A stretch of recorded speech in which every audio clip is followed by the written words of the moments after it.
आप लोगों को कल हमने लेसन आचरण की सभ्यता और सरदार फूल सिंह का जीवन परिचय बताया। अब रेखांकित पाठ को हमने बताया कि आप लोगों को पढ़ना है। आप लोग घर पर पढ़ें। जब पढ़ेंगे तभी आप लोगों को समझ में आएगा। हमने आपको 2 व्याख्याएं बताई थी।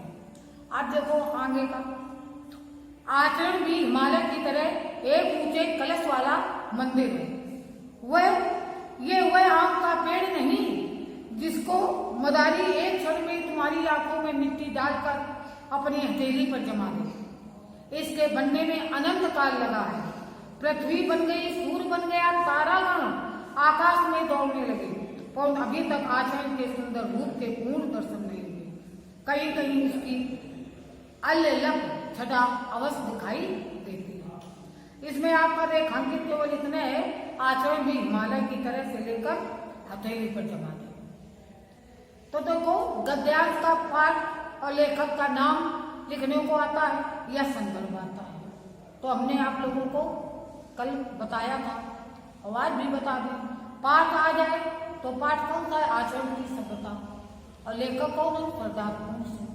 अगर गद्यांश लिखने के लिए आ जाए तो प्रस्तुत गद्यांश हमारी पाठ पुस्तक हिंदी में संकलित आचरण की सभ्यता नामक पाठ से लिया गया है। इसके लेखक सरदार फूल सिंह। कुछ भी लिख सकते हो। अब देखो व्याख्या। दूसरा क्वेश्चन रेखांकित की व्याख्या। तो लेखक कहता है कि हमारा जो आचरण है वो एक हिमालय की तरह ऊंचे कलश वाले मंदिर के समान है। क्यों है? जिस प्रकार से हिमालय को बनाने में बहुत समय लगा,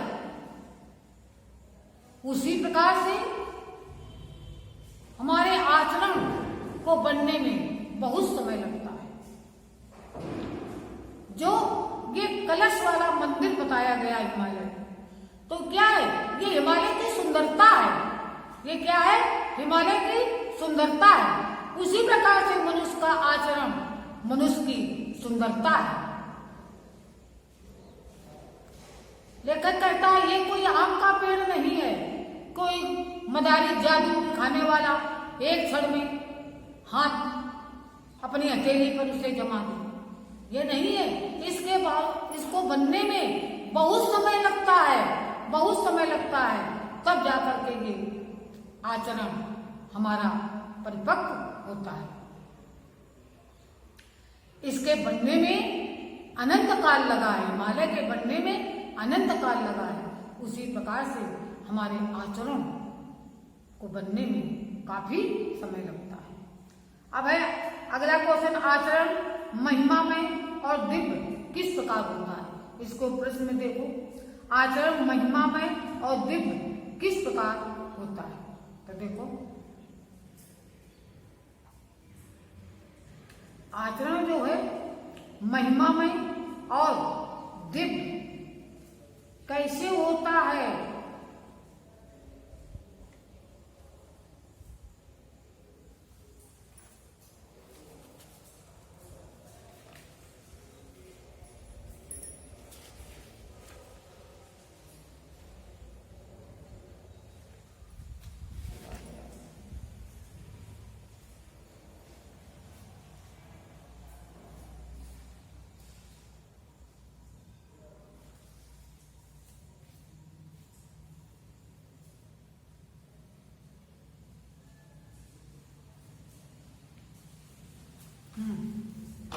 तो देखो आचरण महिमामय और दिव्य किस प्रकार हो जाता है?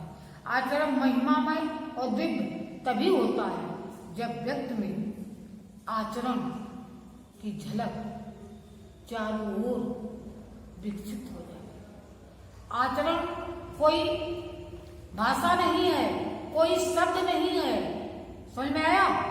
ये व्यक्ति के अंदर निहित आचरण होता है, जिसमें ये आचरण की सभ्यता है।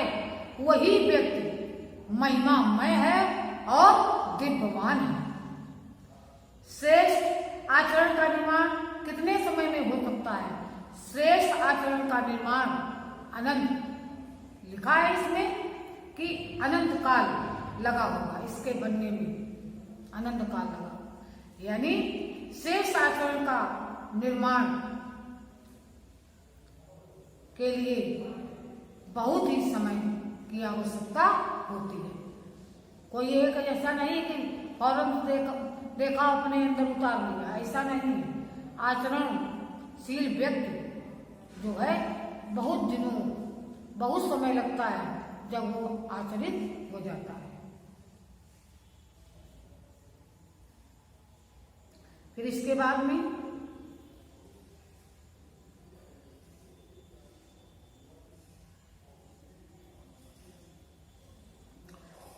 इन पंक्तियों में लेखक ने मदारी या जादूगर के क्रियाकलापों को किस संदर्भ में प्रयुक्त किया है? इस संदर्भ में प्रयुक्त किया है कि कोई आचरण जो है ऐसा नहीं है कि कोई मदारी जो को अपनी हथेली में जमा कर दिखाए, ऐसा नहीं है। आचरण किसी के बनाए से नहीं बनता है, आचरण किसी के बनाए से नहीं बनता है। इन पंक्तियों में लेखक ने मदारी या जादूगर के क्रियाकलापों को किस संदर्भ में प्रयोग किया है? जादूगर के क्रियाकलापों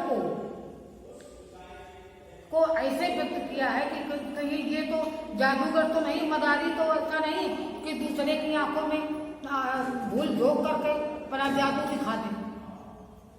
तो आचरण कोई दिखाने वाली चीज नहीं है, आचरण जो है कोई दिखाने वाली चीज नहीं है। समझ में आया? आचरण कोई दिखाने वाली चीज वस्तु नहीं है जिसे मदारी या जादूगर अपनी हथेली पर जमा कर दिखाए। आप देखो आगे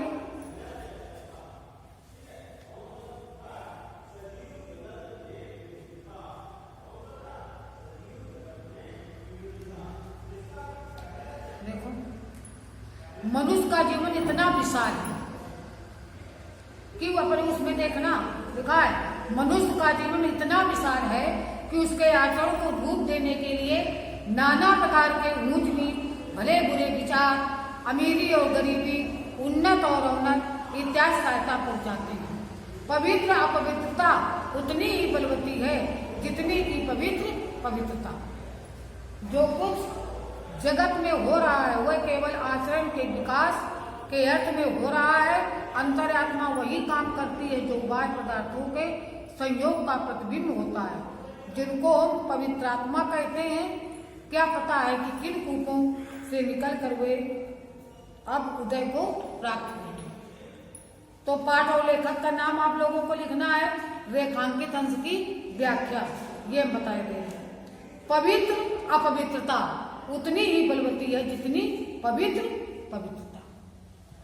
कहते हैं आचरण ये नहीं है कि राजा के हो, बड़े लोगों को, छोटे लोगों में भी होता है आचरण। तो पवित्र अपवित्रता उतनी ही बलवती होती है जितनी पवित्र और पवित्रता। आचरण किसी के भी पास हो सकता है, वह आचरण के विकास के अर्थ में हो रहा है। अंतरात्मा यही काम करती है। क्या काम करती है? जो बाह्य पदार्थों के संयोग से प्रतिबिंबित होता है, जिनको हम पवित्रात्मा कहते हैं। लेकिन हमें ये नहीं पता कि किन किन कूपों से निकल करके वे उदय को प्राप्त करें। इसलिए मनुष्य का जीवन इतना विशाल है कि उसके आचरण के रूप देने के लिए नाना प्रकार के ऊंच नीच, भले बुरे विचार, अमीरी और गरीबी, उन्नत और अवनत इत्यादि सभी सहायता पहुंचाते हैं। इसलिए पवित्र अपवित्रता उतनी ही बलवती होती है जितनी पवित्र पवित्रता से, चाहे राजा हो और चाहे रंग हो।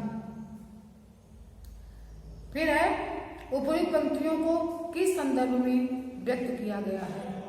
उपयुक्त पंक्तियों को ये व्यक्त किया गया है कि आचरण ये जरूरी नहीं है कि बड़े बड़े महापुरुषों के पास हो, छोटे छोटे जात के लोगों में भी आचरण होता है।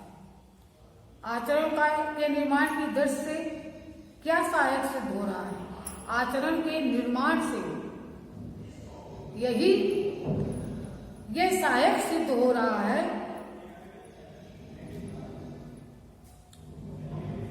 कि आचरण को रूप देने के लिए नाना प्रकार के ऊंच नीच, भले बुरे विचार, अमीरी और गरीबी, उन्नत अवनत, ये सभी सहायता हो जाते हैं। व्यक्ति की आत्मा उसे किन कार्यों को करने हेतु प्रेरित करती है?